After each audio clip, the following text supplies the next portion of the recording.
encourage your soul, enlighten your mind, and empower your faith. This is the Light Network.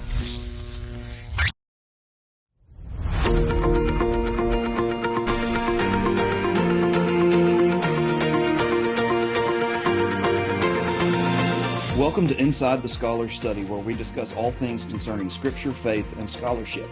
My name is Brad McNutt, and if you're ready, we're going to go inside the Scholar's Study, and today we're going to continue our discussion of New Testament textual criticism and a discussion of a multitude of manuscripts. And that's all I know, and so I'm done. Yeah. Hey, let me mention something before jumping into that, because this is something I've benefited from. Last time I mentioned, or a couple of episodes maybe ago, I mentioned a book or two that listeners might want to know about. This one that I've got is called Myths and Mistakes in New Testament Textual Criticism. It was published by IVP, maybe in 2019. It's edited by Elijah Hickson and Peter Gurry. And it's a collection of articles. I think there are, well, I'm going to look. There are 15 different essays by different authors. And I'm going to rely today on one of them. This is called Math Myths.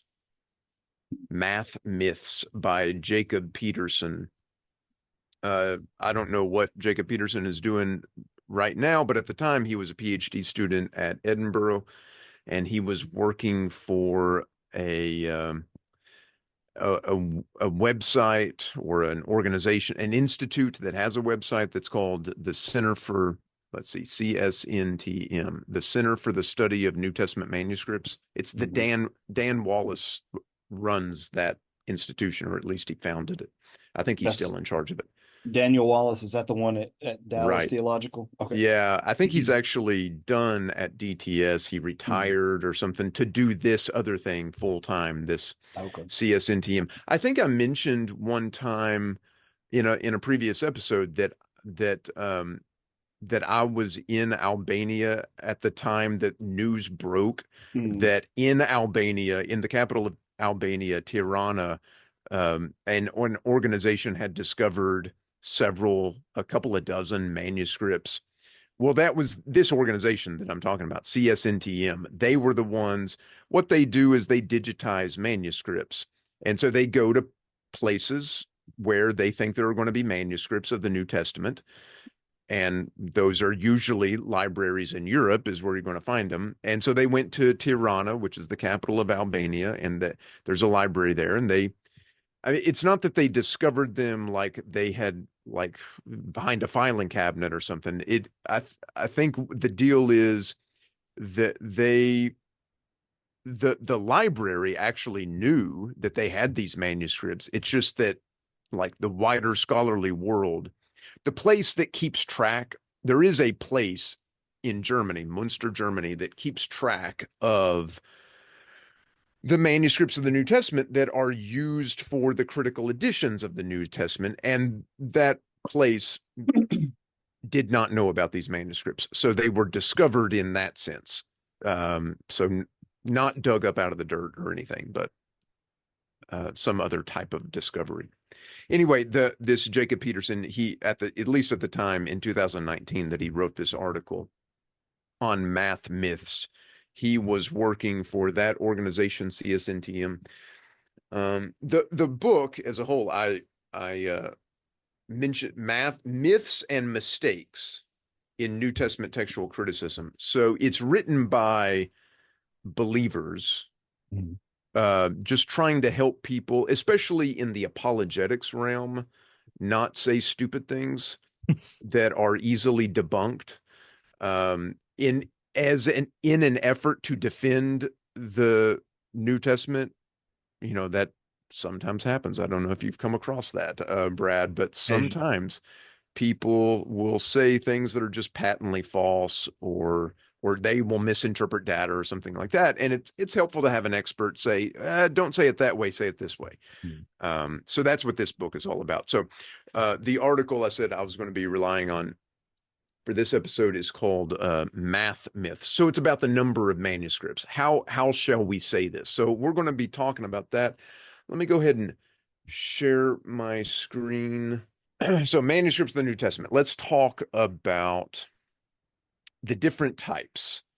And there are four types. There are two sort of main types, and then there are two other types that we'll talk about here in a second. So we can think about how a manuscript is dated. How do you date a manuscript of the New Testament? This is going to lead into a discussion of the types of manuscripts, the major types, as scholars usually classify them. How do you date a manuscript, though? Well, it's really helpful when it has a date written on it. Sometimes that happens. Like this manuscript was written in, 1382. So that's nice. Sometimes it'll even be a more specific date than that. The month, the holiday that it was near.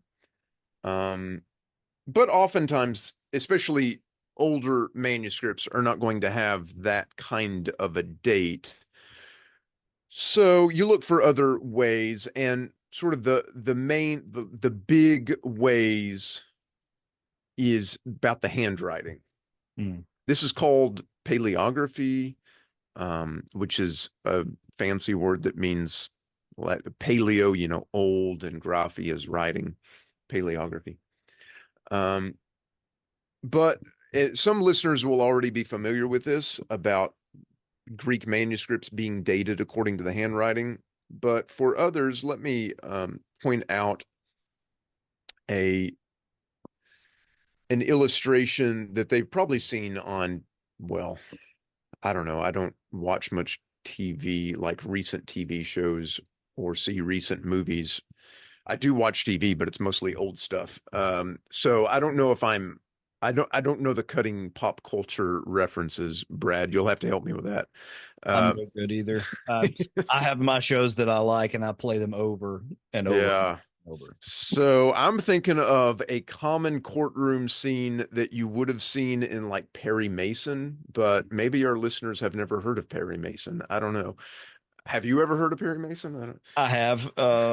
Maybe they've heard of like Law and Order, or Law and Order. Yeah, yeah. sometimes they have. Probably, even that is a little too. I have seen some episodes of Law and Order, but not a whole lot.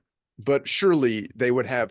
What I'm trying to get to is the witness who is called to the stand, who is there simply because he or she is a expert in handwriting. Mm-hmm.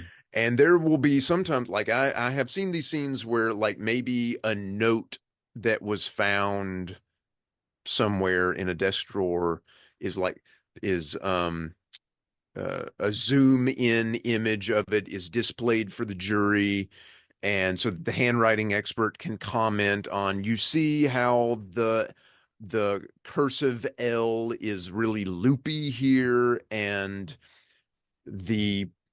that proves that, I am 98% certain that this note was written by this person because they make their L's in the same way or whatever. What I'm trying to get at is there are people in the modern period, I guess, I mean, if I can trust Perry Mason or Law and Order, there are people who are experts in handwriting. In, like, I guess, the 21st century, they can tell whether or not you wrote some note I would or think like signed your name to the contract. criminal profilers and different things in like the FBI and Yeah. things along those lines. They can trace that. Also, randomly came to my head, there was a show called Pawn Stars, and they would bring in like autographs, and he would have a guy come in and see if the autograph was legitimate. Did it have all of the criteria? Did he begin to sign his name a certain way, or she begin to sign her name a certain way at some point? Oh yeah, okay. So like what is that PBS show called? Like Oh, the Antique Antiquities Roadshow. Roadshow. That they'll do stuff like that, right? Mm-hmm. Mm-hmm.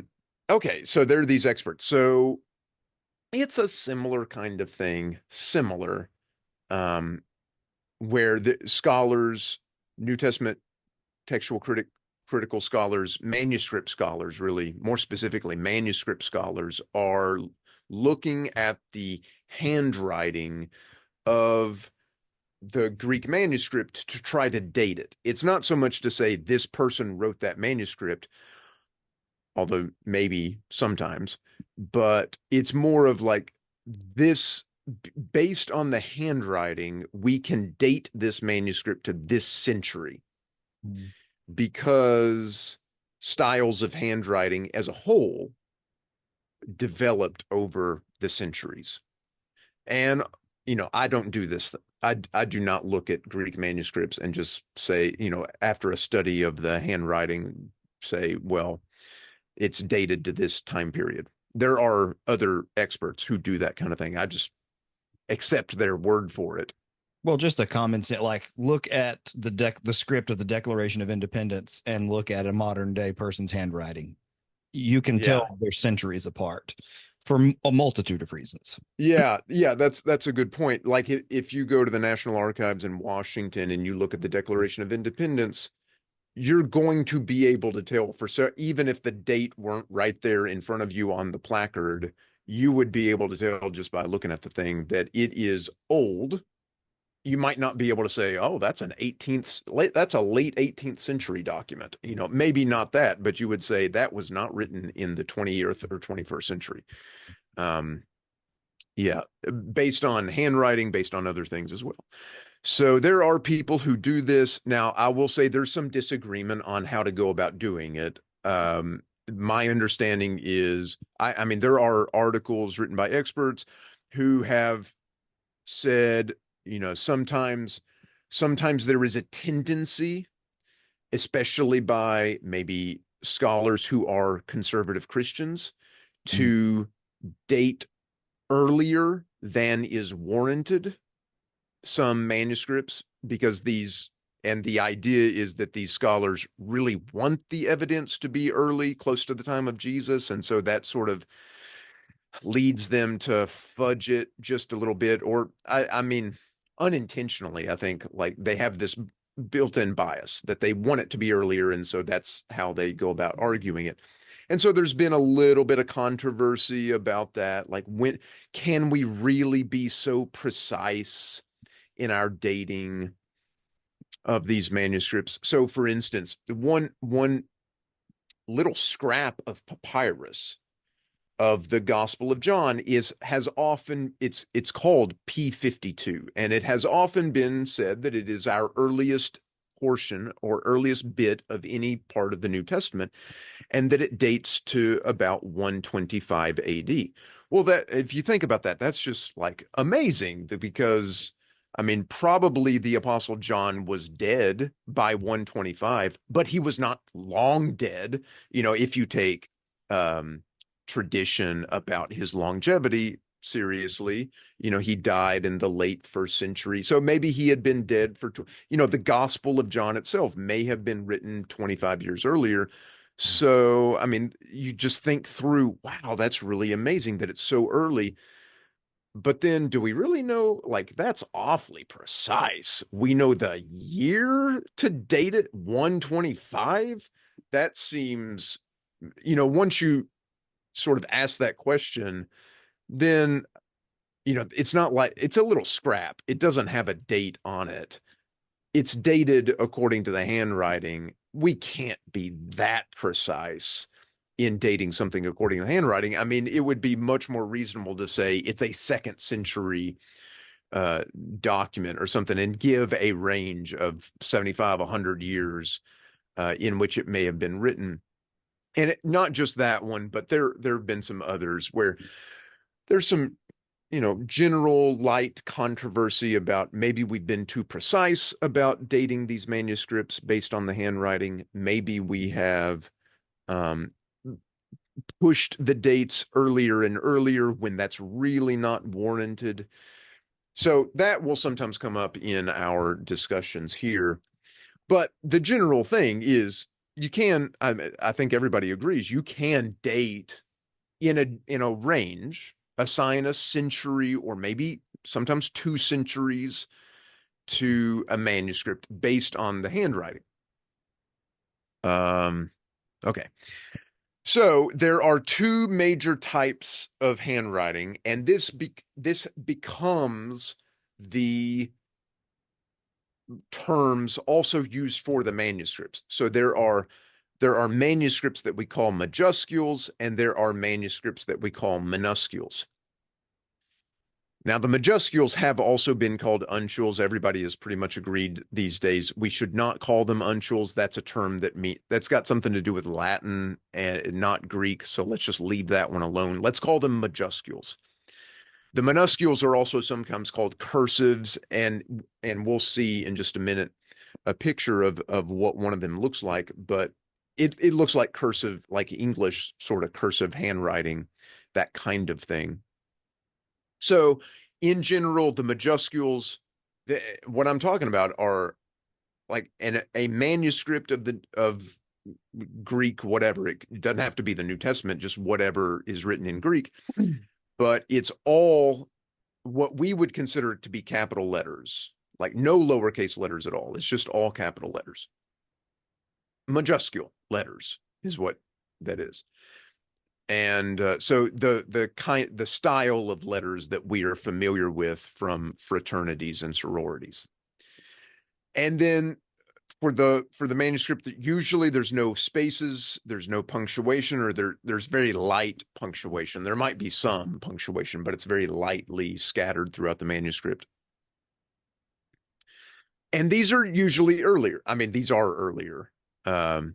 Well, I guess usually there is some overlap between the majuscules and the minuscules. But typically, if you see that something is a majuscule manuscript, you can say, well, it's probably sometime between the 4th and the 9th century, likely. Maybe the 10th, maybe the 11th century, but in the earlier half of that doesn't make any sense. 400 to 1,000 probably is what we're looking at for a time. A minuscule is usually we think of them as lowercase letters. They're connected. The letters in a word are connected, just like our cursive writing. We do that. English cursive writing. There are spaces between the words. There is an increase in punctuation. You'll sometimes see more accent marks in minuscule manuscripts as opposed to majuscules as well. They're later. I think the earliest dated minuscule manuscript is 835 AD. So if you see that something is a minuscule manuscript, you know it's going to be from the 9th century or later, to the 15th, 16th century sometimes. Of course, if you dated it up to the 16th century, you're getting the overlap with printing there. Well, printing was developed in the 15th century in Western Europe. So those are the two main types. Let's take a look at a majuscule. And if you're watching the YouTube channel here, you can see what one of these things looks like. Again, we think of them as all capital letters. And if you actually look at one, and I don't remember what this one is, to be honest, I took this screenshot from years ago and put it in this PowerPoint presentation. But not all the letters look exactly like what we associate with fraternities and sororities, but pretty close.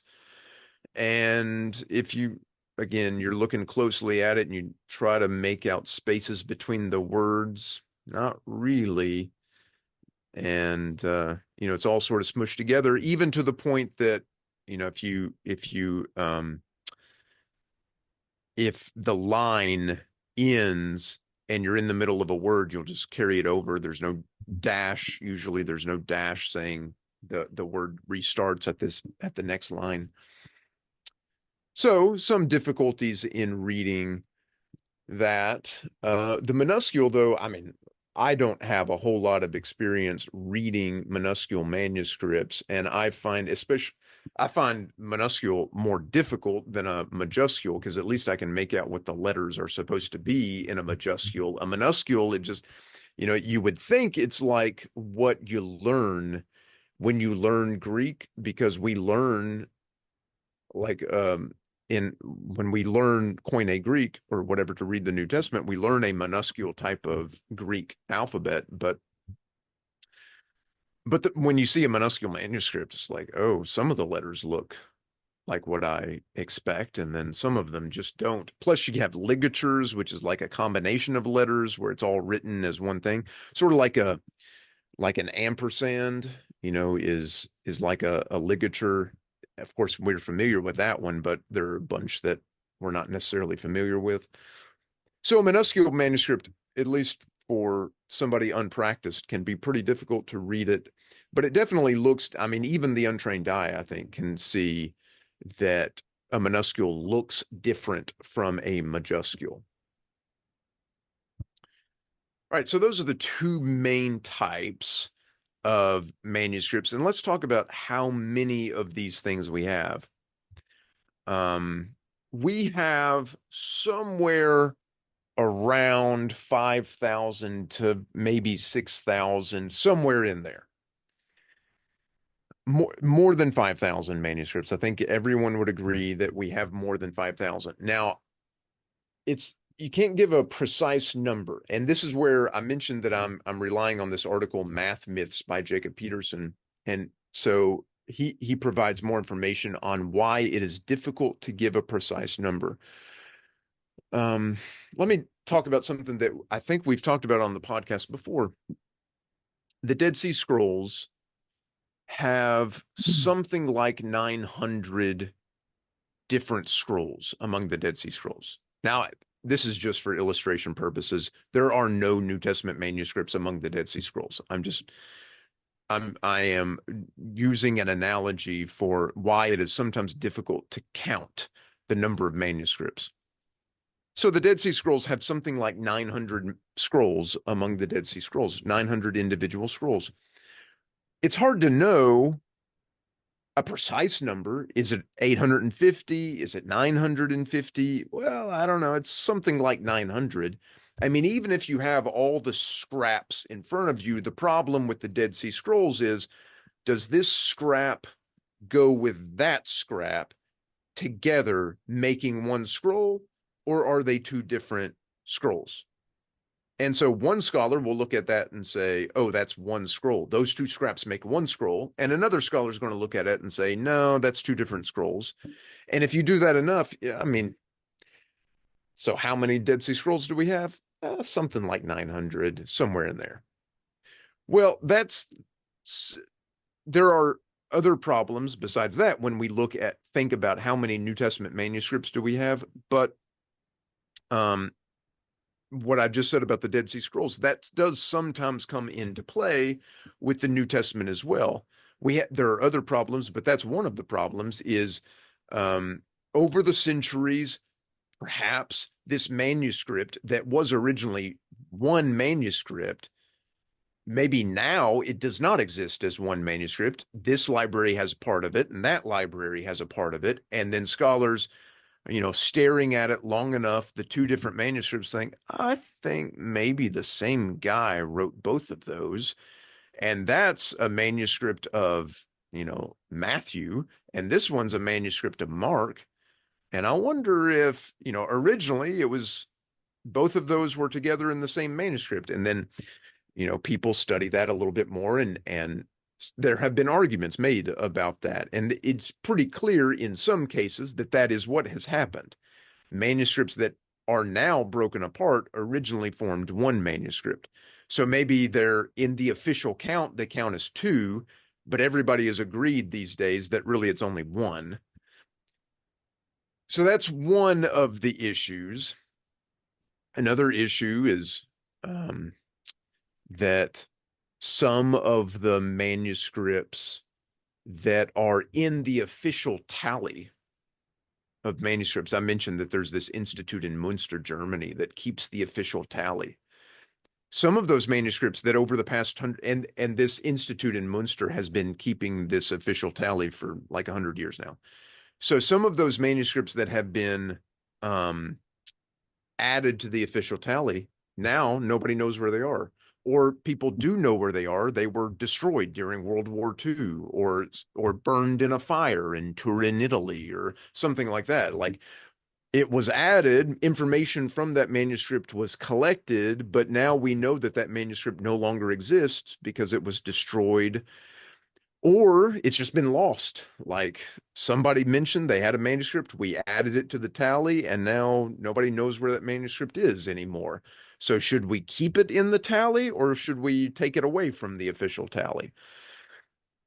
There are problems like this in trying to get a precise number of manuscripts, but so we have more than 5,000.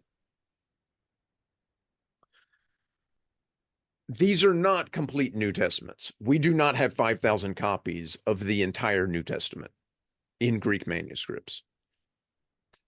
We have, in fact, let me mention another book. This is a book by D.C. Parker, who he was at Birmingham, I think. Maybe he still is. University of Birmingham, England, not Alabama. And this book is called An Introduction to the New Testament Manuscripts and Their Texts. And he says, so this was 2008 is when he published that book. He says there are 61 manuscripts that have an entire New Testament. Even that number is a little waffly, because some of those manuscripts, like, well, they don't have an entire New Testament now, but we think they probably did once upon a time.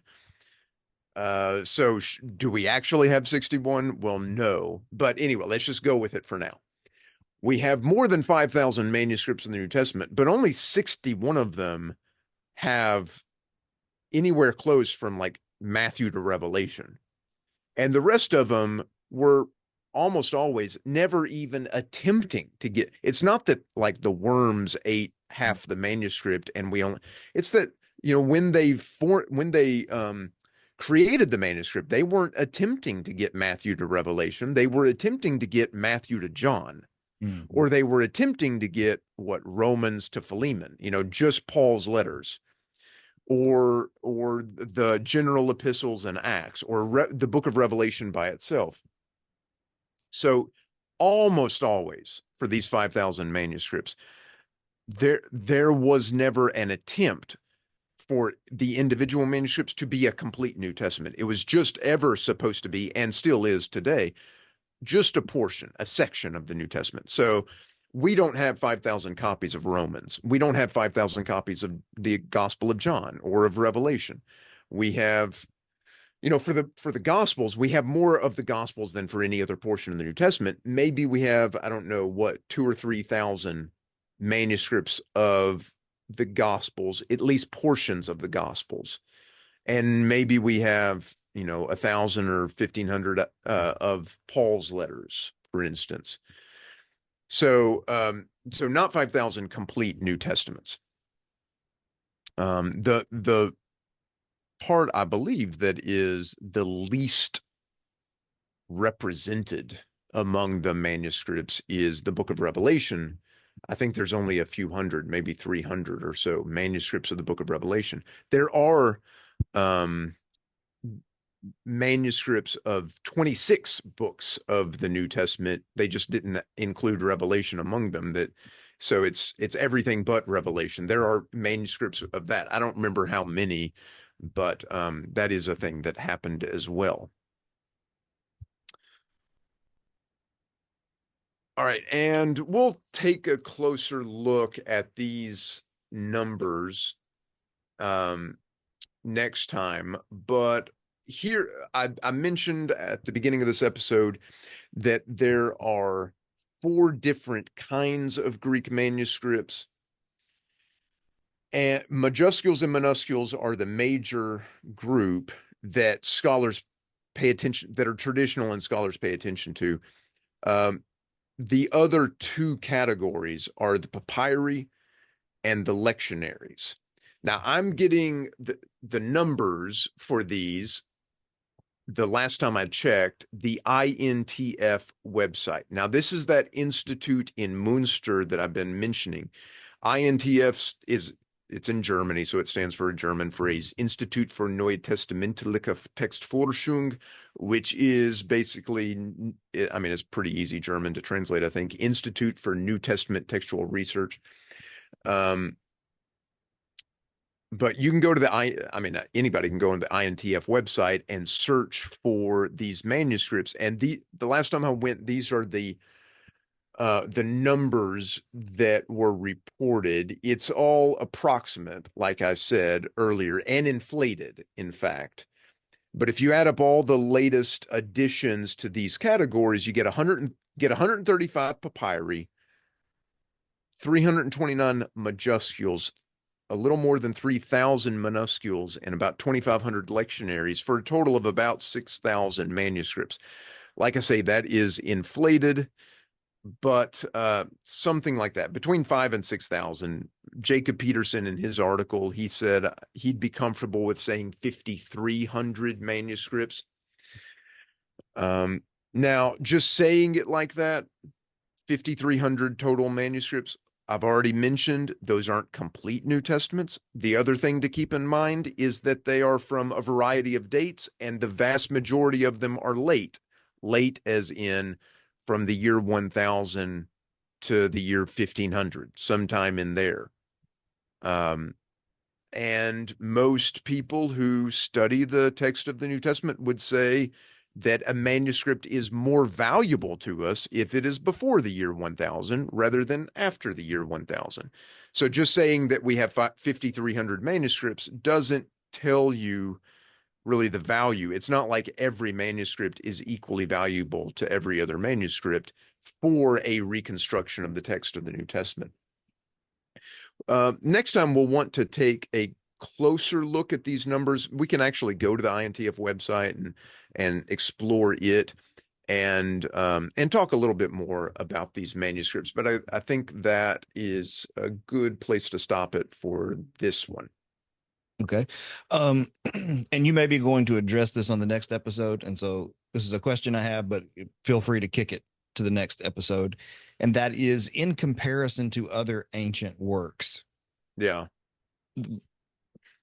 How big is this number of manuscripts we have in comparison to manuscripts we have of other ancient works? Yeah. It's more. We have more. I'm trying to think.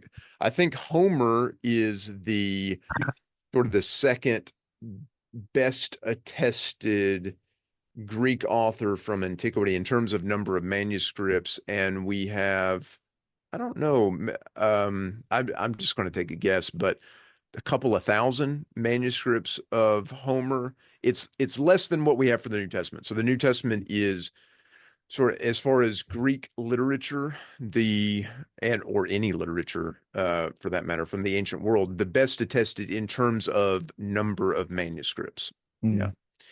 Which is, it's helpful. And the numbers, show at least that people have cared for a long time about transmitting the text of the New Testament and disseminating the text of the New Testament. Yeah. I was thinking that I know I had read it a number of years ago, kind of comparing numbers, that there was something in this particular context. It was a more apologetic approach of reliability. We have more data to process. Yeah. I think that is true. Again, I'm just wanting to be careful in making sure we're saying it in a way that is, not misrepresenting it and also sort of inarguable. But yes, I think it's true to say that there are more manuscripts. Does that make it more reliable? I would say there needs to be some dot connecting to get there, but the end of the game, yes, it is the text of the New Testament is a reliable text of the New Testament. Yeah. Yeah. All right. Well, we will pick up there next episode. We want to remind you that episodes of this podcast are released each and every Wednesday. You can find them on our website. Social media platforms will alert you to their releases. Of course, podcasting platforms you can follow, subscribe. YouTube, you can go and follow this particular podcast and be alerted when things happen. And as a matter of fact, for this season, I would strongly suggest going to YouTube so you can actually see some of the things that are being discussed. You can email us at scholars@thelightnetwork.tv. And until then, we look forward to coming together again and studying this. But until that time, we're grateful that you were here today and hope that you'll meet us next week as we go back inside the Scholars Study.